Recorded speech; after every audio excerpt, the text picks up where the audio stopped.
Assalamualaikum warahmatullahi wabarakatuh. Kami dari kelompok 5 yang beranggotakan saya sendiri, Finfin Nabiroh, dan sebelah kanan saya ada Maulvi Farul Fahmi, dan sebelah kiri saya ada Renasa Dwi Argana. Kami di sini akan menjelaskan materi kami pada matkul filsafat ilmu yang diampu oleh Bapak Imron Rosidi. Nah, materi yang kami bawakan yaitu berjudul Sarana Berpikir Ilmiah. Berikut adalah penjelasan dari kami. Baik, di sini saya akan menjelaskan tentang latar belakang dari makalah kami yang berjudul Sarana Berpikir Ilmiah.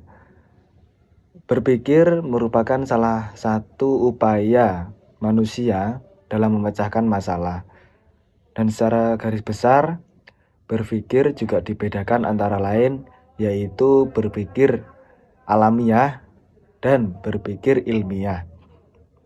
Berpikir ilmiah sendiri mempunyai makna yaitu pola penalaran berdasarkan sarana tertentu secara teratur dan cermat. Perlu disadari bahwa setiap orang mempunyai kebutuhan untuk berpikir serta menggunakan penalaran akalnya secara baik. Kemampuan berpikir ilmiah yang baik harus didukung dengan penguasaan sarana berpikir baik. Salah satunya pada arah penguasaan itu yaitu mengetahui dengan benar peranan masing-masing sarana berpikir dalam berpikir ilmiah. Supaya dapat melakukan kegiatan ilmiah dengan baik, maka memerlukan sarana atau alat yang membantu kegiatan tersebut. Salah satunya alat yaitu atau sarana bahasa, matematika, logika, dan statistika.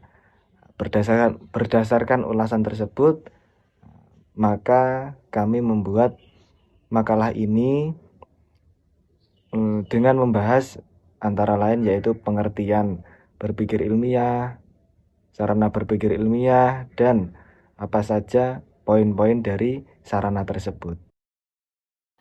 Sebelumnya, saya akan menjelaskan kenapa sih seseorang bisa dikatakan berpikir ilmiah. Yaitu, seseorang bisa dikatakan berpikir ilmiah jika dia dapat berpikir secara logis, masuk akal, dan empiris berdasarkan pengalaman atau penelitian. Dengan kata lain, menganalisis sebuah kejadian. Yaitu, setiap orang pastikan mempunyai kebutuhan untuk berpikir dan menggunakan akalnya semaksimal mungkin. Nah, seseorang yang tidak berpikir akan jauh dari kebenaran dan menjalani hidup dengan kepalsuan yang dapat mengakibatkannya tidak tahu tujuan penciptaan alam dan arti keberadaannya di dunia. Bagi seseorang ilmuwan, penguasaan sarana berpikir ilmiah ini sangatlah penting dan harus dilakukan. Karena tanpa penguasaan maka tidak akan dapat melakukan kegiatan ilmiah dengan baik. Berpikir ilmiah itu berpikir dengan langkah-langkah metode ilmiah seperti perumusan masalah, uji hipotesis, pengajuan hipotesis, pengajuan literatur, menarik kesimpulan, dan lain-lain. Pengertian berpikir ilmiah adalah berpikir logis dan eksperimental, logika rasional dan empiris dibahas secara berdasarkan kebenaran yang dapat dijelaskan kebenarannya. Berpikir adalah proses yang menciptakan pengetahuan. Proses ini merupakan gerak berpikir yang mengikuti alur dan menghasilkan suatu kesimpulan. Berpikir ilmiah adalah aktivitas logis yang menggabungkan induksi dan deduksi. Induksi adalah cara berpikir yang mengambil kesimpulan umum dari pernyataan yang Induksi adalah mengambil kesimpulan umum dari kesimpulan khusus, sedangkan deduksi adalah cara berpikir yang mengambil kesimpulan khusus dari pernyataan umum. Hubungan antara sarana berpikir ilmiah. Nah, di sini sarana berpikir ilmiah itu ada 4. Yang pertama statistika, yang kedua bahasa, yang ketiga logika, dan yang keempat adalah matematika. Nah, yang pertama statistika. Statistika ini mempunyai peranan yang sangat penting untuk pengembangan ilmu pengetahuan ilmiah. Nah, statistika sebagai sarana berpikir ilmiah di sini memungkinkan manusia untuk menafsirkan data yang terukur secara kuantitatif dan membuat keputusan berdasarkan analisisnya. Yakni yang dimaksud di sini adalah makin besar contoh yang diambil, maka makin tinggi tingkat ketelitian itu dan sebaliknya. Nah, statistika memberikan cara untuk dapat menarik kesimpulan yang bersifat umum dengan jalan mengamati hanya sebagian dari populasi yang bersangkutan. Untuk dapat mengambil suatu keputusan dalam kegiatan ilmiah diperlukan data, metode penelitian, serta penganalisisan harus akurat. Statistika diterapkan secara luas dan hampir semua pengambilan keputusan dalam bidang manajemen.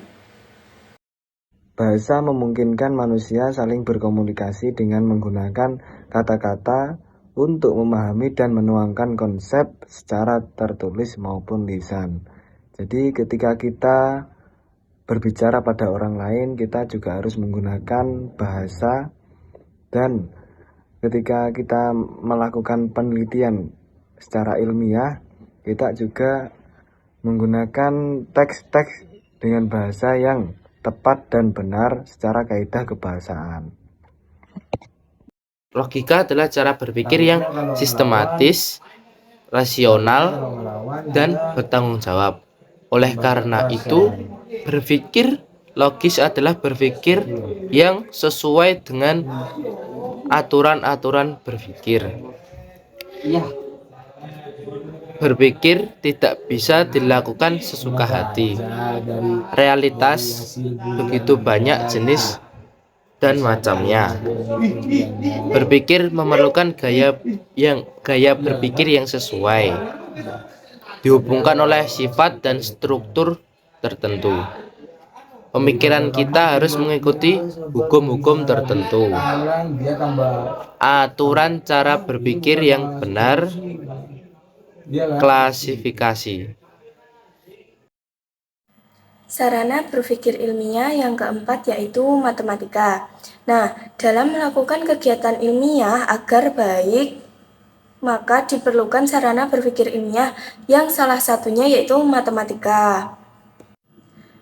Matematika sebagai sarana berpikir ilmiah yaitu memungkinkan manusia untuk mengukur dan memodelkan kejadian dunia sehingga memudahkan dalam pemahaman dan pemberian solusi dari suatu permasalahan.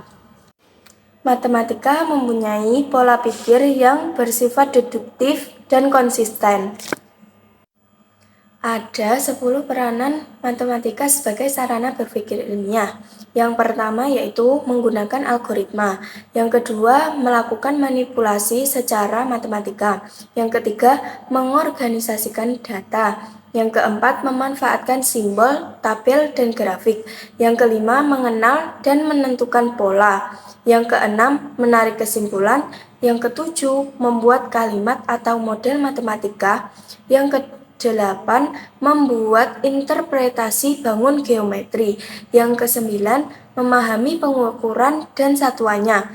Yang ke-10, menggunakan alat hitung dan alat bantu lainnya dalam matematika, seperti tabel matematika, kalkulator, dan alat bantu lainnya yang bisa membantu kita dalam pengerjaan matematika. Jadi, dari keempat sarana berpikir ilmiah tadi, yaitu statistika, bahasa, logika, dan matematika, keempat-empatnya itu tidak bisa terpisahkan. Jadi, keempat-empatnya itu saling berkaitan dan saling menyambung. Jadi, tidak bisa di antara salah satunya dihilangkan, karena akan berdampak pada karya ilmiah kita sendiri. Baik, sekian penjelasan dari kelompok kami. Semoga bisa bermanfaat bagi kita semua dan bisa berguna bagi kita semua. Terima kasih kita sampaikan. Sekian. Assalamualaikum warahmatullahi wabarakatuh.